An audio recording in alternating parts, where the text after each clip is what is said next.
What's good, everybody? It's Todd Smith here once again, alongside my tag team partner Dale Clifford in Fernley, Nevada. Welcome to yet another episode of the No Gimmicks podcast. This week, we're discussing WWE's big summer annual pay-per-view, SummerSlam.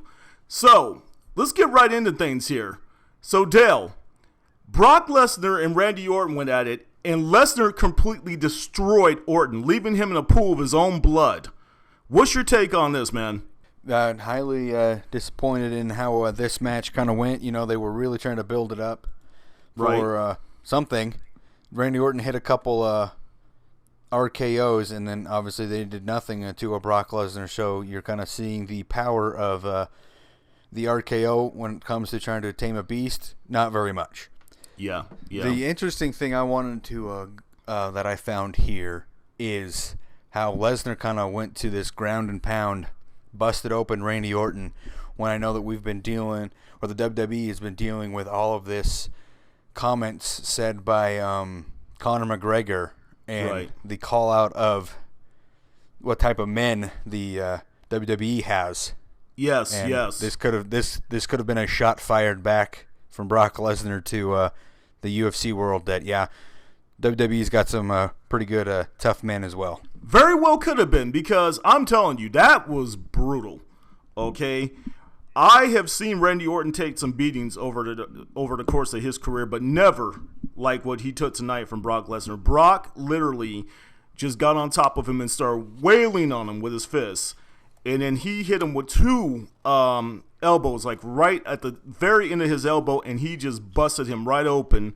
And next thing I knew, like I said, Randy Orton literally was laying there bleeding like a stuck pig. And the med staff, came in and they kind of rushed to him and tried to attend to him and whatnot. And Brock pretty much just was standing over him, kind of like how a lion does, basically once he has his prey, kind of lying down there in front of him, waiting for the rest of the lions to come and join him in on the mill, that one of those kind of things. But not really much, in terms of offense for Randy Orton. I think we got at least about one or two RKOs out of him, including one, I think, outside on the table. But he went for the punt. He at least attempted that once, and he wasn't successful with that. But other than that, it was kind of almost a repeat of the match that Brock had against Cena at a SummerSlam. What was that, from about a year or two ago? Two years ago, I was in attendance for that one. That was 16 suplexes for John Cena and the creation of Suplex City. And you were at that show, right?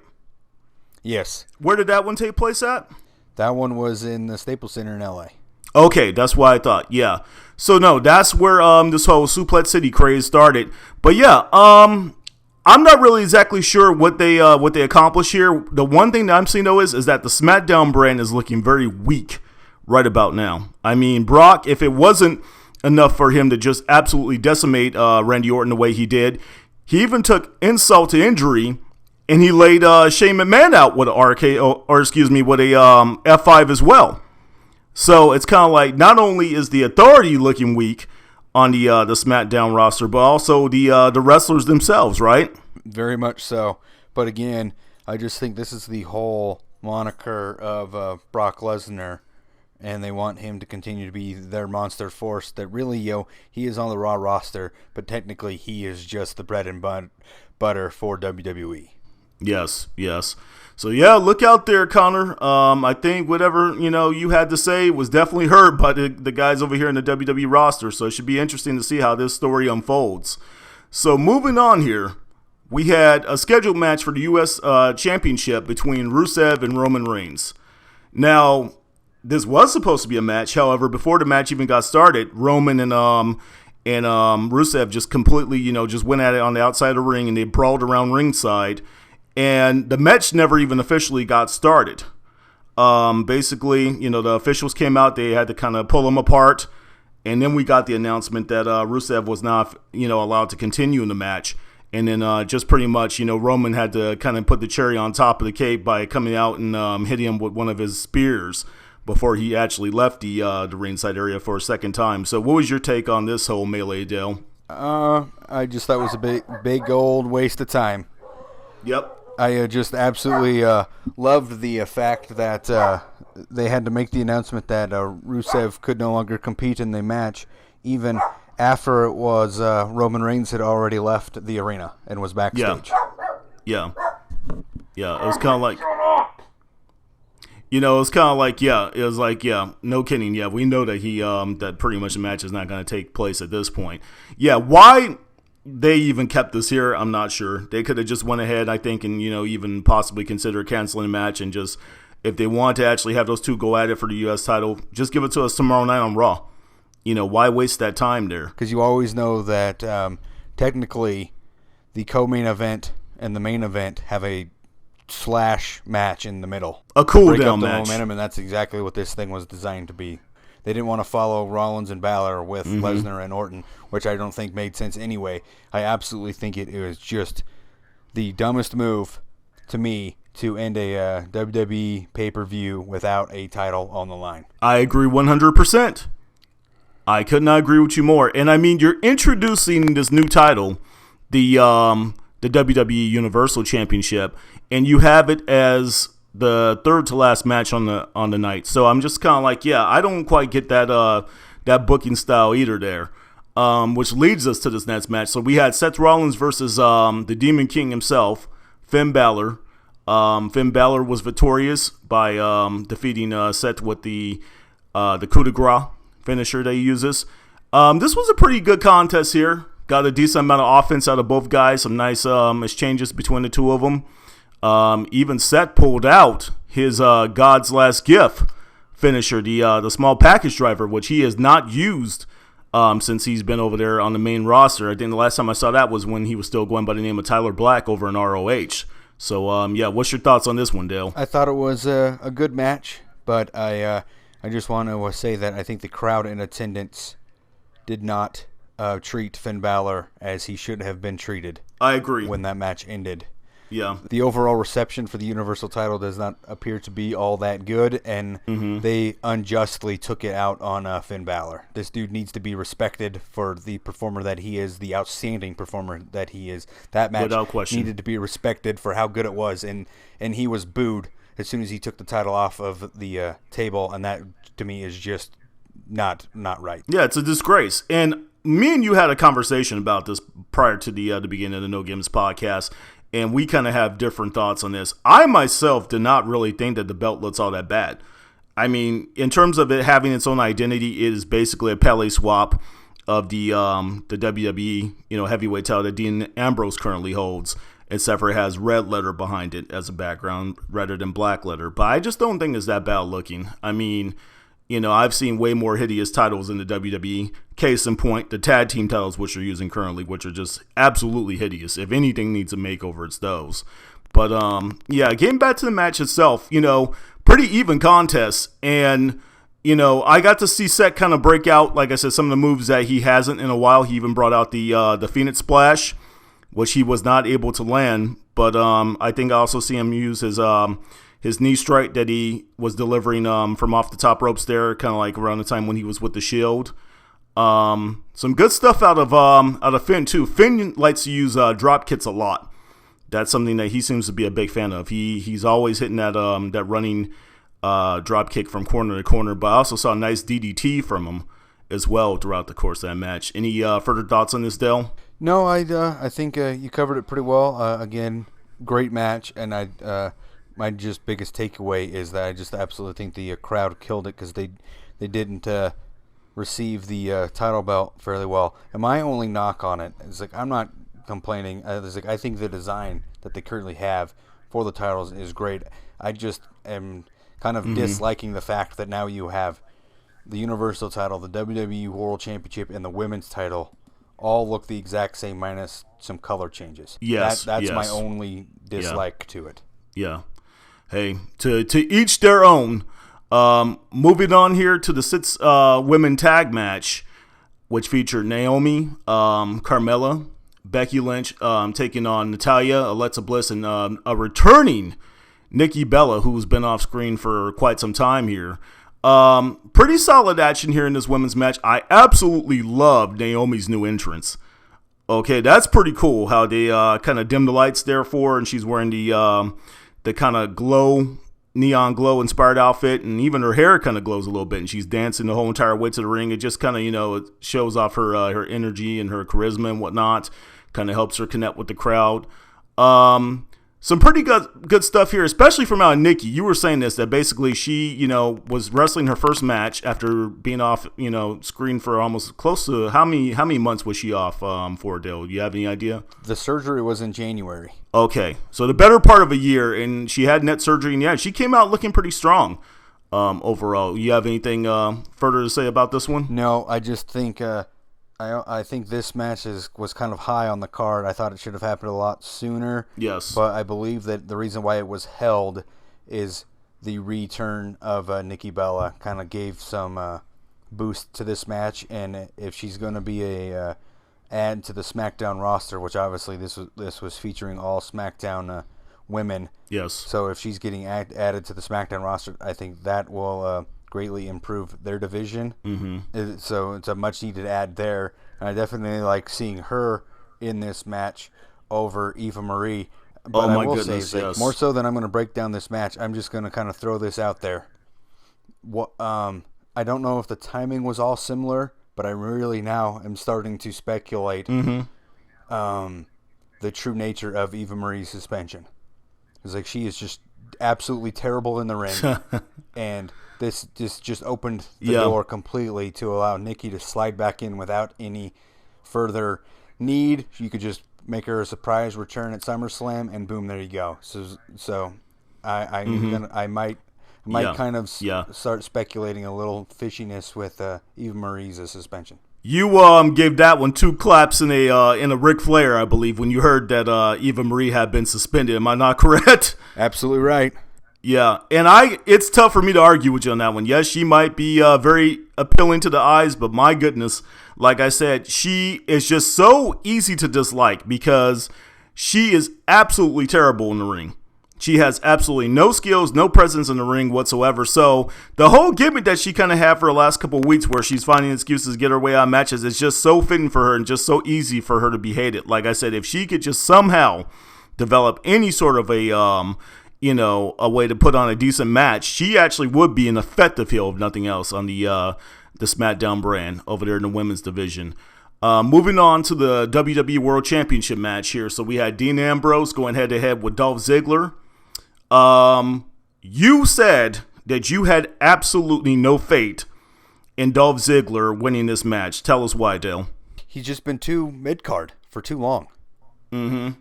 And I know that WWE was trying to go with using the draft as a way to kind of just reset everybody, but he was too mid-card for too long. I am a huge fan of Dolph Ziggler, but again, too mid-card for too long. You can't take him from, as we've mentioned in podcasts before, a dude who was freaking on the kickoff show with Baron Corbin to now he's in a world championship match against Dean Ambrose, and we're really supposed to expect him to win. In losing efforts against someone like Baron Corbin, too.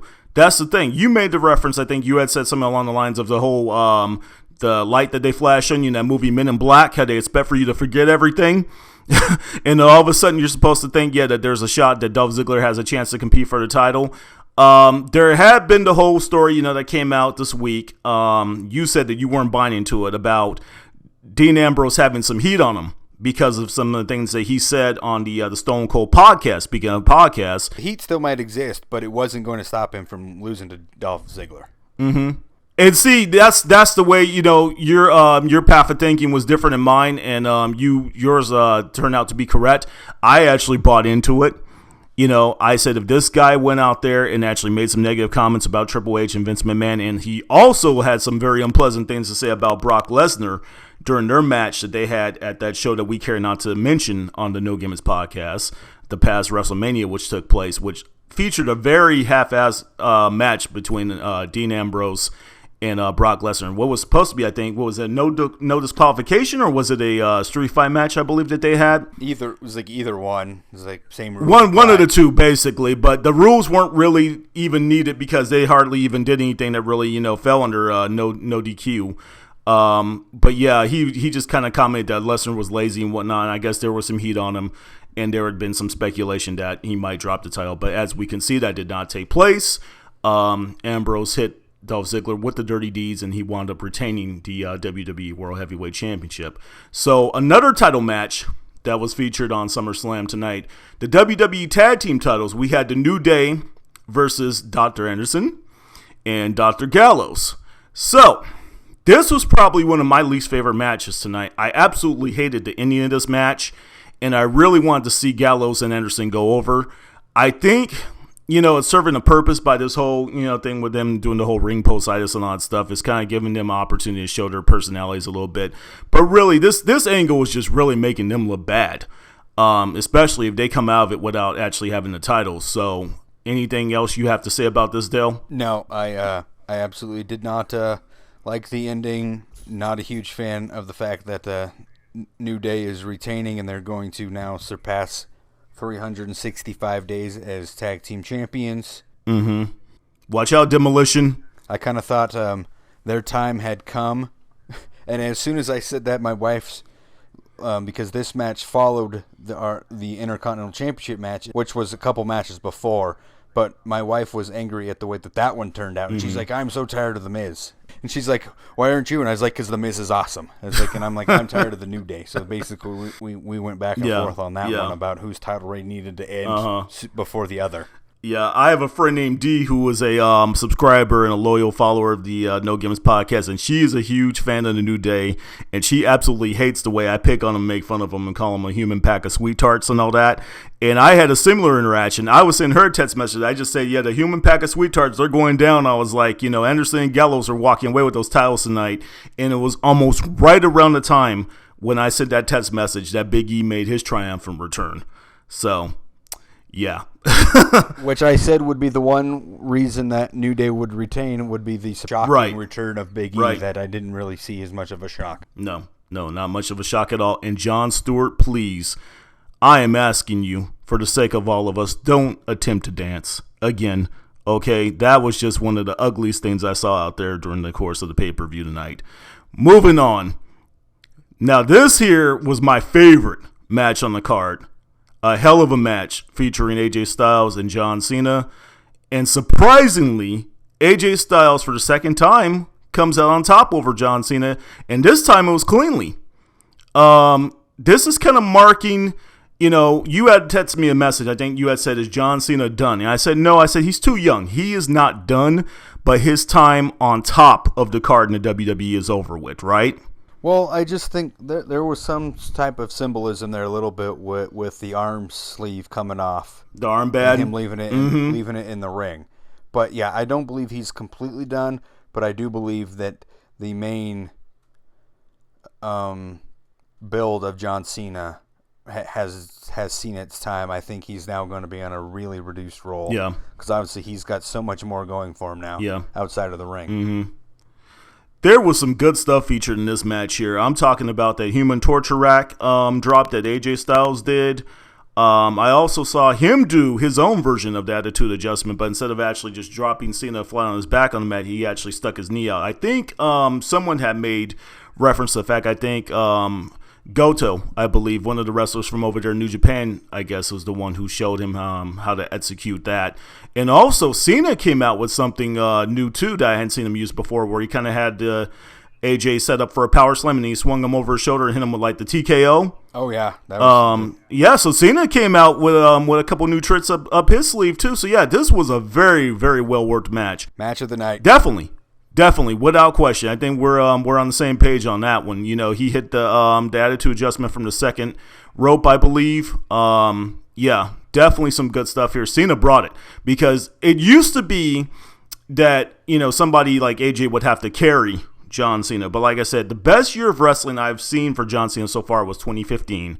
And he's just kind of continued. He's had some decent matches this year as well as the matches with AJ that he's had. So yeah, good stuff right here. And that was one of the few matches that I can honestly say that I actually enjoyed. This next match that we're about to get to, I think, was one of the bigger disappointments, and it features one of your favorites, Dale, The Miz, who was putting his Intercontinental Championship on the line against Apollo Crews. I did not quite see Apollo Crews winning this match, but I kind of expected a stronger performance out of both guys. How do you feel about this one?